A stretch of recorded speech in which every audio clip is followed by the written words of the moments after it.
विचारले.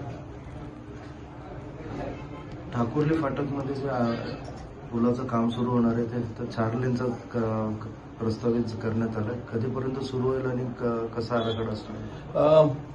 मला आपल्याला सर्वांना माहिती देताना आनंद होतो की मोठागाव रेल्वे क्रॉसिंगवरचा जो आरओबी आहे, रेल ओव्हर ब्रिज, हा पूर्वी 2 लेनचा ब्रिज मंजूर करण्यात आला होता रेल्वेकडनं आणि गेल्या 3 वर्षापासून याचा सातत्याने कोविड काळापासून मी पाठपुरावा करत होतो की 2 लेनचा ब्रिज इथे केला तर तो पुढच्या भविष्यकाळासाठी योग्य ठरणार नाही आणि रेल्वे प्रशासनाकडे सातत्याने मागणी केली होती की इथे 4 लेनचा ब्रिज झाला पाहिजे.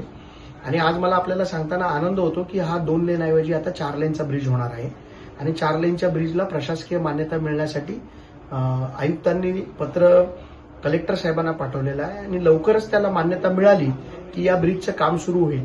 मला आपल्याला सांगताना अतिशय आनंद होतो की हा पहिला असा प्रकल्प आहे कल्याण डोंबिवली महानगरपालिकेचा ज्याच्यामध्ये बाधित होणाऱ्या शेतकऱ्यांना जे मोबदला मिळणार आहे तो रोख स्वरूपाचा मोबदला हा पहिला कल्याण डोंबिवली महानगरपालिकेचा प्रकल्प असा आहे की ज्याच्यामध्ये 130 कोटीचा मोबदला शेतकऱ्यांना मिळणार आहे आणि तो रोख स्वरूपात असेल, कारण टीडीआर स्वरूपात शेतकरी मोबदला घ्यायला तयार नाही आणि त्याच्यामुळे माझ्या या पहिल्या प्रकल्पात लोकांना मोबदला जो आहे तो रोख स्वरूपात मिळणार आहे आणि 2 लेन ऐवजी 4 लेनचा ब्रिज मोठागाव रेल्वे क्रॉसिंगवरती होणार आहे आणि याचं काम देखील लवकरच सुरू होईल अशी अपेक्षा आम्हाला आहे.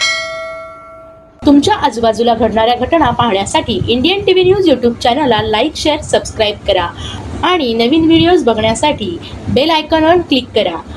आपल्या परिसरातील बातम्या आमच्यापर्यंत पोहोचवण्यासाठी स्क्रीनवर दिलेल्या क्रमांकावर संपर्क साधू शकता. 9320420420.